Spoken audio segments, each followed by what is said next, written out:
আসসালামু আলাইকুম। আমি এখন বানাবো দারুণ মজার একটা অরিজিনাল চাইনিজ নুডলস। এটার নাম হচ্ছে এগ স্পিনাচ নুডলস।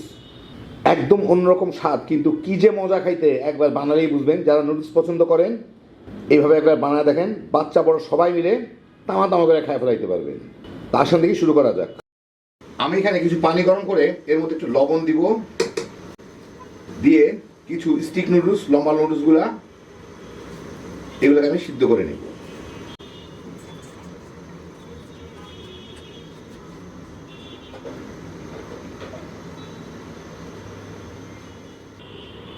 নুডলসগুলো ভালো মতো সিদ্ধ হয়ে গেলেই আমি এর পানিটা ছেঁকে নেব।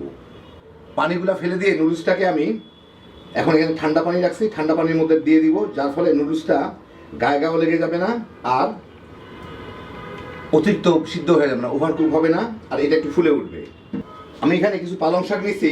এই পালং শাকগুলা ভালো মতো ধুয়ে নিচ্ছি।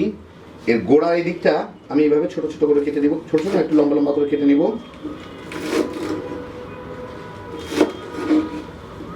এটা আলাদা রান্না করতে হবে, এটা আলাদা রান্না করতে হবে।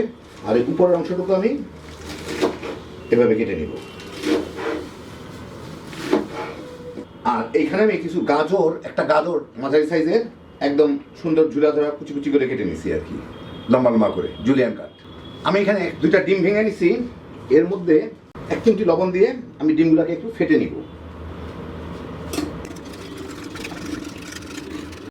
বাস। আমি একটা কড়াইয়ে একটু তেল গরম করে এর মধ্যে আমি এই ডিমগুলাকে একটু ভেজে নিব। আমি একটু লোয়ার মিডিয়ামের মাঝামাঝি রান্না করতেছি, ডিমটা ভাজতেছি যাতে একটু সুন্দরভাবে ভাজা হয় আর কি, ফট করে বাদামি হয়ে না যায়।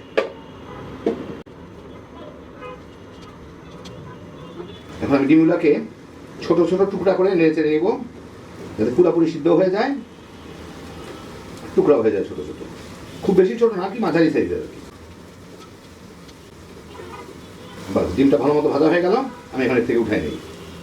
আমি এখন সেই একই কড়াইয়ে আরো প্রায় 1.5 টেবিল চামচের মতো তেল দিয়ে এর মধ্যে 4 কোয়া রসুন কুচি করে রাখা আছে ওগুলা দিয়ে দিব। আমি কিন্তু এখন হাই হিটে ভাজতেছি। কিছু পেঁয়াজ কুচি দিয়ে দিব, দিয়ে সামান্য একটু ভেজে নিব, তারপর রসুনটা একটু বাদামি হয়ে যাবে, পেঁয়াজটা একটু নরম হয়ে যাবে। এই কয়েক সেকেন্ড ভেজেই এর মধ্যে আমি দিয়ে দিব হচ্ছে গাজর আর ওই পালং শাকের গোড়াগুলা দিয়ে এর সাথে একটু ভেজে নিব, গাজর একটু নরম হওয়া পর্যন্ত। 3 মিনিটের মতো ভাজলাম। এটা কিন্তু খুব বেশি ভেজে নরম করে ফেলা যাবে না, একদম একদম নরম হয়ে গেলে চাইনিজ খাওয়ালে খুব একটা ভালো লাগে না। এই জিনিসগুলা একটু কচকচে টাইপের থাকতে হয়। যাই হোক, এর মধ্যে আমি এখন পালং শাকগুলা দিয়ে দিব, দিয়ে এই মিনিট খানেক কি মিনিট দেড়েক নাড়াচাড়া করে ভেজে নেব। পালং শাক এর মধ্যেই নরম হয়ে যাবে। আর একই সাথে সামান্য একটু লবণ দিয়ে দিব, কারণ এরপরে আমি সসের সাথে মিশাবো, ওইটার মধ্যে লবণ থাকবে, অর্থাৎ খুব বেশি লবণ দিয়ে লাভ নাই এর মধ্যে। এই প্রায় 1.5 মিনিটের মতো ভাজলাম, পালং শাকগুলা কিন্তু সিদ্ধ হয়ে গেছে। এখন আমি এটাকে উঠায় ফেলবো এর থেকে। এখন আমি সেই একই কড়াইয়ে সামান্য একটু তেল দিচ্ছি, 1 চা চামচ কি তারও কম। এর মধ্যে আমি দিয়ে দিব 2 টেবিল চামচ অয়েস্টার সস, প্রায় 1-1.5 টেবিল চামচের মতো সয়া সস, একটু সাদা গোলমরিচের গুঁড়া, না থাকলে কালো গোলমরিচের গুঁড়া দিবেন, আর অয়েস্টার সস না থাকলে কেচাপ দিয়ে নিতে পারেন, কেচাপ কিংবা টমেটো সস। যাই হোক, এটাকে একটু ভেজে নিব। ভাজলে একটা সুন্দর ফ্লেভার আসবে, কয়েক সেকেন্ড ভাজলেই হয়ে যাবে, যেহেতু আমি হাই হিটে রান্না করতেছি। এই কয়েক সেকেন্ড ভেজেই আমি এর মধ্যে দিয়ে দিব যে নুডলসগুলো আমি সিদ্ধ করে রাখছিলাম, ঠান্ডা পানিতে রাখছিলাম, ওগুলো আমি উঠাই নিছি পানি থেকে ছেঁকে। চুলাটা বন্ধ করে দিই, এখন রান্নার কোনো কাজ নাই, তাহলে পুড়ে যাবে। এটাকে একটু ছড়াই দিয়ে এর উপরে দিয়ে দিব সবজিগুলা, ডিম ভাজিটা।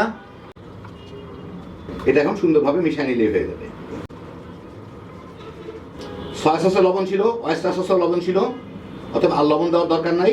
আপনারা তবুও খেয়ে দেখে নেবেন, যদি প্রয়োজন হয় লবণ দিয়ে দিবেন। ভালো মতো মিশিয়ে নিলাম, হয়ে গেল আমার দারুণ মজার স্পিনাচ নুডলস। আপনাদের আমি একটু পরিবেশন করে দেখাচ্ছি। তো এই দেখেন আমার দারুণ মজার egg spinach noodles, original Chinese recipe. খুবই সহজ দেখলেন রান্নাটা, খাইতে যে কি মজা একবার বানালেই বুঝবেন। বড়রা তো তামা তামা করে খাই ফেলতে পারবেনই, বাচ্চারা পর্যন্ত কেড়ে কেড়ে খাবে। অসাধারণ স্বাদ, একদম কম ঝামেলায় হ্যাপি জোশের একটা আইটেম। একবার বানান তাইলেই বুঝবেন। আল্লাহ আপনাদের সবাইকে ভালো রাখুন, সুস্থ রাখুন, নিরাপদে রাখুন। ইনশাআল্লাহ বেঁচে থাকলে আবার দেখা হবে। ফি আমানিল্লাহ।